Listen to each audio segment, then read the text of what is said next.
If you thought How Many Dudes was just another chaotic auto-battler, you better think again.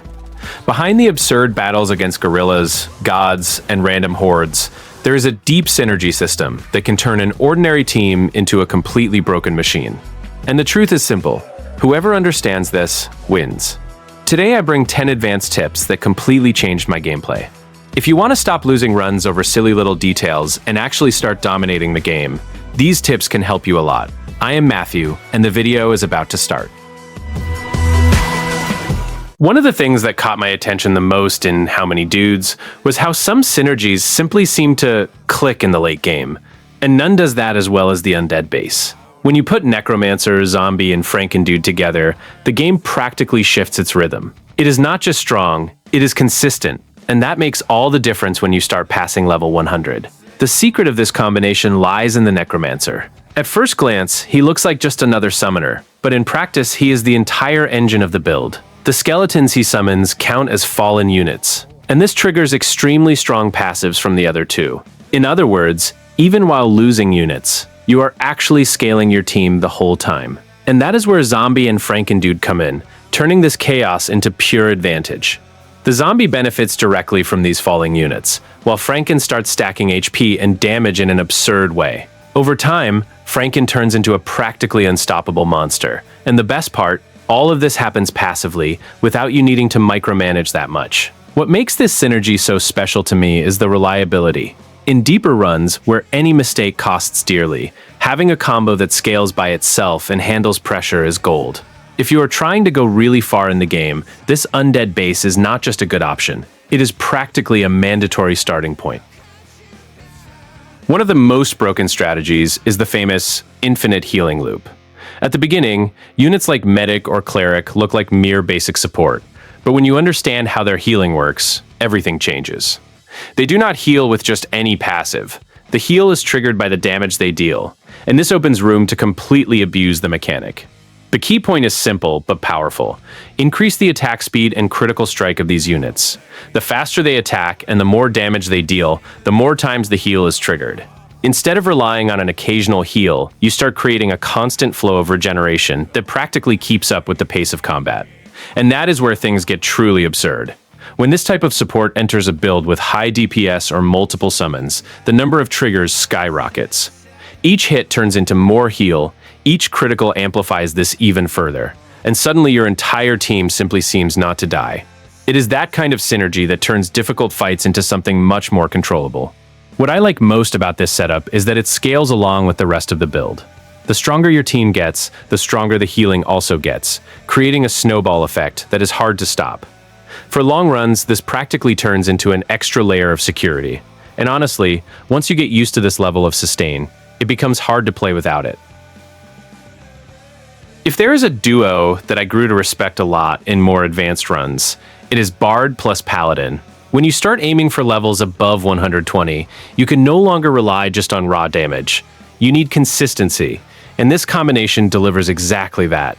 The Bard, to me, is the offensive heart of the duo. He piles up speed and damage bonuses throughout the fight in a way that feels subtle at first, but quickly gets out of hand. Suddenly, your entire team is attacking faster, hitting harder, and everything starts scaling much more efficiently. The Paladin, on the other hand, steps in as the pillar of stability. While the rest of the team speeds up and deals more damage, he ensures that no one important falls too early. The protection and survivability he offers make an absurd difference, especially when you have fragile units that need time to scale or trigger their synergies. The most interesting thing about this duo is how it balances risk and safety. The Bard pushes your offensive potential way up, while the Paladin holds the fort when the fight gets tight. It is no wonder so many people point to this combination as essential to get past level 120. It simply keeps your run alive long enough to scale and win. A lesson I learned the hard way was that it does no good to have the best healers in the game if they are poorly positioned. It seems like a small detail, but the positioning of the healers literally decides whether your run continues or collapses in seconds. After testing quite a bit, it became clear to me that leaving a healer on the front line is asking to lose. They are fragile, and any area damage or early focus already eliminates your main source of sustain.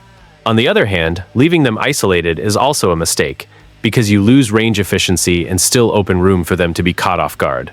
The sweet spot ends up being the middle of the formation, usually in slots 3 and 4. Right there, they can reach most of the team with their abilities, while staying relatively protected. This positioning also greatly reduces the impact of area attacks, which tend to punish those who are too exposed or outside the group structure the most. What stood out to me the most in this is how a simple position shift can completely transform a fight. That run that looked impossible starts to flow just because your heals are being applied consistently. At the end of the day, it is not just about which dudes you choose. It is about where you put each of them. One of the turning points I had was stopping seeing death as an immediate defeat. With relics like the Brass Knuckles, losing units stops being just a problem and becomes an active part of your strategy. These relics work in a simple but extremely powerful way. Whenever a dude is knocked out, the rest of the team gains a global damage bonus. And the best part is that this stacks throughout the fight. In other words, the longer the combat drags on and the more units fall, the stronger the survivors get. In practice, this creates somewhat absurd situations. That fight that looked lost suddenly turns around, because your remaining team is dealing completely out of the norm damage. And when you combine this with builds that already benefit from death, like Undead or scaling per fallen units, the effect gets even stronger. What I like most about this mechanic is how it changes your mindset. Instead of trying to avoid any loss at all costs, you start to accept and even plan these drops as part of your power growth during battle. It is the kind of strategy that rewards those who understand the game's rhythm and know how to turn chaos into advantage. In the beginning, you get a strong urge to go out buying everything that appears, but holding back that impulse is exactly what separates average runs from truly strong ones. I started aiming for a baseline of 3k to 4k gold right at the start, and that already creates a huge difference. From there, the goal turns into scaling this value consistently, reaching the range of 15k to 20k before round 100. When you reach this point, the shop practically opens the game up for you. The reason is simple. With this level of economy, you can buy multiple relic rows without being limited by a lack of gold. And since the game heavily rewards investment builds, especially with business or working dudes, the growth starts turning into a snowball. Of course, the numbers can vary depending on the run and RNG, but the logic never changes. The more you manage to accumulate and reinvest, the more options you have in the mid and late game. To me, this was the difference between depending on luck and actually controlling the course of the run. A trap I fell into several times was always choosing the hardest path, thinking the bigger reward would compensate. On paper, it sounds obvious. More risk, more gain. But in practice, the game punishes this kind of impulsive decision quite a bit. The problem is not just losing the fight, but the invisible cost of winning poorly.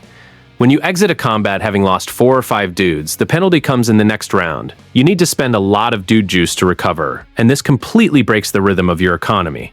Over time, I began to realize that the safer path is often the most efficient one. Even with smaller rewards, you keep your team intact, preserve resources, and keep scaling consistently. This makes a huge difference, especially in longer runs. Today, I view these choices as risk management, not as a test of courage. It is not always worth forcing the hardest path just because it is there. In many cases, playing in a more controlled manner is exactly what takes you further in the game. A mindset shift that made a huge difference in my runs was stopping saving consumables for the perfect moment. For a long time, I would hold on to burner phones, potions, and meteors just thinking about boss fights, and end up dying even before getting there. Over time, it became clear that these items are much more valuable in the middle of late-game chaos. They act as a strategic pause, a breather when your abilities are on cooldown and the team starts to collapse. Using a consumable at the right time can completely stabilize a fight that was getting out of hand. The most interesting thing is that they do not need to win the fight, they just need to buy you time. Time for the Necromancer to summon more units, for the healer to start healing again, for the DPS to get going again. This small interval is often enough for your build to retake control of combat. Today I view consumables as consistency tools, not as a final emergency button. Using these resources well throughout the run greatly increases your chances of going far. Hoarding too much, on the other hand, is almost always wasting potential that could have saved your run earlier. After level 100, you can no longer survive with 1 or 2 good synergies. You literally need to break the rules of the game in your favor. That is when I started aiming for at least 3 to 4 complete rows of active relics. And the difference is absurd.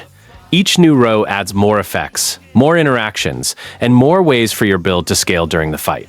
Instead of relying on a specific combo, your team starts working as a whole interconnected system.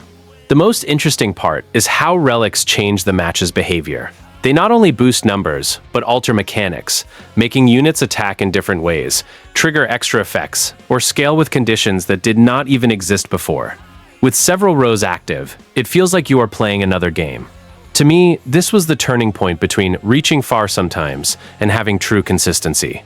Deep runs do not happen by chance. They are built on top of these layers of relics. If you want to get past 100 frequently, this is one of the pillars you cannot ignore.